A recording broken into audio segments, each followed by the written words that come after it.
Good day mga kapro-tambay. Welcome back nga pala sa channel natin. Bali, ang topic natin for this video, ang Binance Trial Fund. Yung ano ba yung Savings Trial Fund? Paano ba gamitin yan? Okay guys, itong Binance Trial Fund, nare-receive natin to sa Reward Center. Bigay ito ni Binance sa maraming paraan para magkakaroon ka ng ganyang trial fund na yan.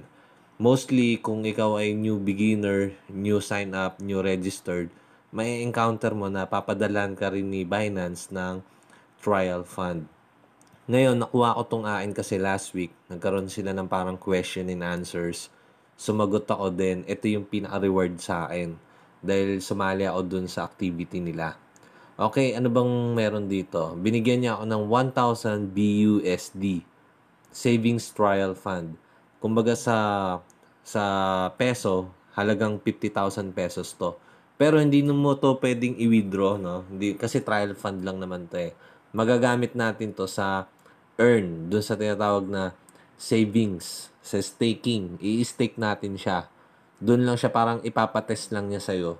Then, yung kikitain ng staking na yon, sa atin na yon. Tapos itong 1,000 BUSD, babalik to sa Binance. Okay, gets? Okay, try natin i-redeem. Yan, redeem now. Okay?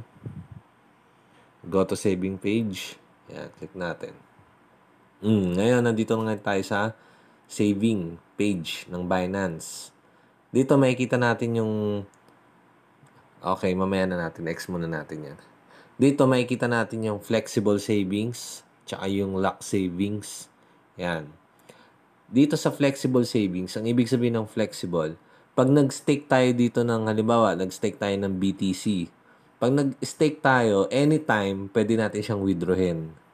Kasi flexible. Pero itong lock saving na to, mas mataas yung interest rate niya. Pero, caution lock siya. Pag sinabing kunyari, ang duration is 15 days, after 15 days mo pa siya pwedeng ma-withdraw. Yan. Dito sa flexible, anytime pwede natin siyang ma-withdraw. Ito kasing lock staking, high risk to, kaya high reward. Kaya kung mapapansin nyo, gaya nito, yung AXS, nasa 15% yung APY niya. Yung Cake, 20%.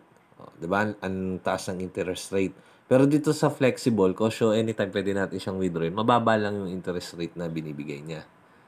Yan, okay? Ngayon, alam na natin pinagkaiba ng flexible at saka ng lock. Sa lock, mas maganda. Kasi lalo lang, 15 days mo lang naman papahawak yung pera mo sa kanila, di ba? Tapos ang laki ng ibinibigay na interest. Pwede naman dyan. Pero dito muna tayo sa topic natin. Kasi binigyan ako ng BUSD 1,000 trial fund. I-click natin si BUSD. Dito kay BUSD, meron tayong sa 7 day, meron tayong makukuha 0.8%. Ilalak natin siya ng 7 days. Pero flexible naman siya eh. Kasi $1,000 yung binigay niya, then magagamit natin siya for 7 days. After 7 days, babalik na siya kay Binance. Pero yung ma-earn natin, yung kikitain natin ng 1,000 BUSD sa loob ng 7 days na may 0.8% APY, mapupunta na sa atin yon. Pero ang alam ko yung 0.8%, APY yan eh. So magkakaroon pa ng mathematical computation kung magkano yung makukuha natin. Hindi yan buong 0.8%. Okay? Try natin. Subscribe. Okay. Pag nandyan na tayo, i-click natin tong Use Saving Trial Fund kasi meron tayo nun. Yan, click natin. Then, ang sabi dito, value date, yan yung date. August 14 ngayon.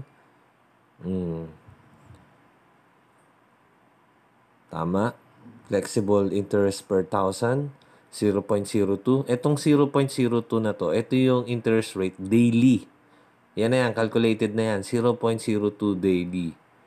So, kung tatagal ang ating, tatagal to ng 7 days, kikita tayo ng 0.02 times 7.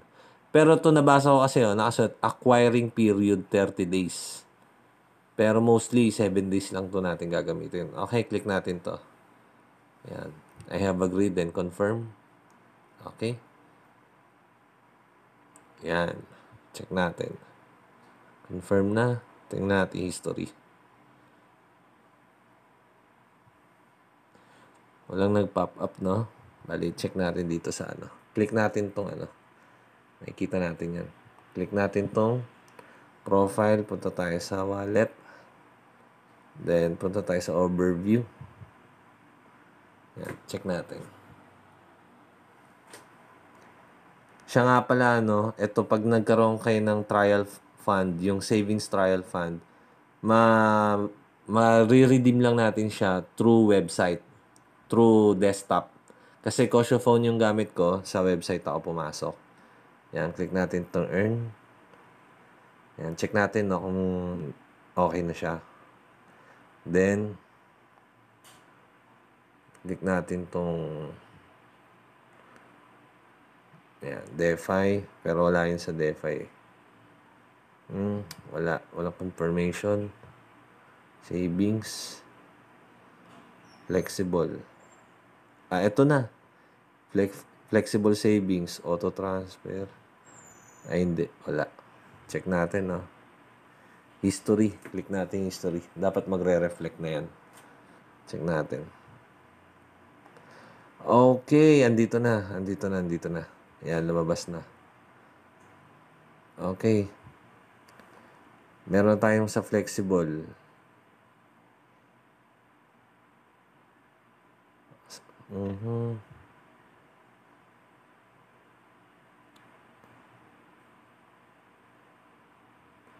Hindi ko to kabisado eh. Wait lang.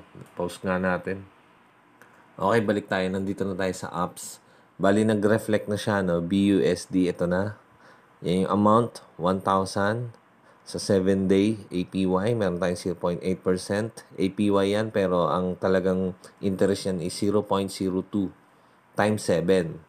Okay? Ito yung interest rate. Diyan lalabas. Makikita natin dito. Yan. Pag nagkaroon yan ng green, lalabas na yung kinita natin dyan. Pero barya lang yan, no? Then, after, pag na-expired na yung savings trial fund natin, mawawala na yan. Then, mapupunta na yan dito sa spot wallet natin. Bali, ganun lang, no? Hindi natin siya mariredeem dito sa cellphone, sa mobile apps. Pag magre-redeem tayo ng trial fund, kailangan natin siyang i-redeem sa desktop, sa PC, sa computer, or dito rin sa mobile phone. Pero, kagaya ng ginawa ko kanina, is mag-desktop version ka. Okay? Pero kanina kasi nung pag-click natin, hindi ka agad nag-reflect eh. Sa bagay, hindi ko kabisado kung paano i-explore yon. Then, bumalik lang tayo dito sa mobile apps. Okay na siya. Nandiyan ang ating savings. Yan. Meron tayong BNB, USDT. Itong BUSD, ito yung ating ni-redeem savings trial fund. Bali, sa una nakakatakot, hindi natin alam, ano ba tong saving trial fund na to? Ano ba to? I-redeem ko ba to o hindi? Bali, yun nga, ni-redeem natin siya, okay naman, no? So, hopefully, kikita yan ng barya. Barya lang naman kikitain niya. Kumbaga, ini-encourage lang tayo ni Binance na gumamit ng staking ng mga flexible. Yan. Okay guys, hanggang dito na lang muna yung video na to. Pinakita lang natin. Gumawa lang ako ng video para sa Binance Saving Trial Fund kasi nakita ko minsan wala yata nag-upload ng ganun. Para rin sa mga beginner na agaya ko na ano ba tong Binance Saving Trial Fund na to? Paano ba to ginagamit? So, ganun lang guys, no? Recap tayo. Pag na-receive nyo ang savings trial fund ng Binance, hindi natin siya pwedeng i-redeem sa cellphone. Kailangan naka-PC, laptop, desktop version siya. Okay? Hindi siya pwede sa Binance mobile apps. Then, magkakaroon lang tayo ng ganun by rewards. Sa reward natin siya makikita. Click natin tong tao. Ayan. Tapos makikita natin sa reward center.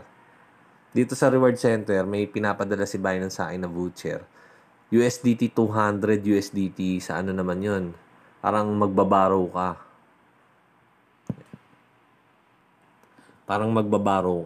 Kaso, ayoko namang gamitin kasi ano yun sa margin yung ginagamit sa mga traders na talaga yan. Ayoko pa naman mag-trade gano'n ngayon sa margin trade. Syempre, pag natalo mo yan, laki ng babayaran mo. Pero itong trial fund na niredeem natin, okay yan. Good yan. Okay guys, no? Bali, kung like and subscribe na lang muna sa video pag trip mo yung mga ganitong klaseng video. Bali sa description naka-link. Naglagay ako dun nung ginawa kong bagong FB group natin. Yung Stock Tambay Community Official Group. Then, ililink ko rin ulit sa description para sa mga wala pang Binance. Again, sign up kayo sa ilalagay kong link para makakuha kayo ng 20% off discount transaction fee lifetime. Sa lahat ng transaction fee nyo, discounted kayo ng 20%. Bali, sign up na kayo. Okay guys, hanggang dito na lang tong video na to. Thank you very much. Kita-kita tayo sa next video. Thank you.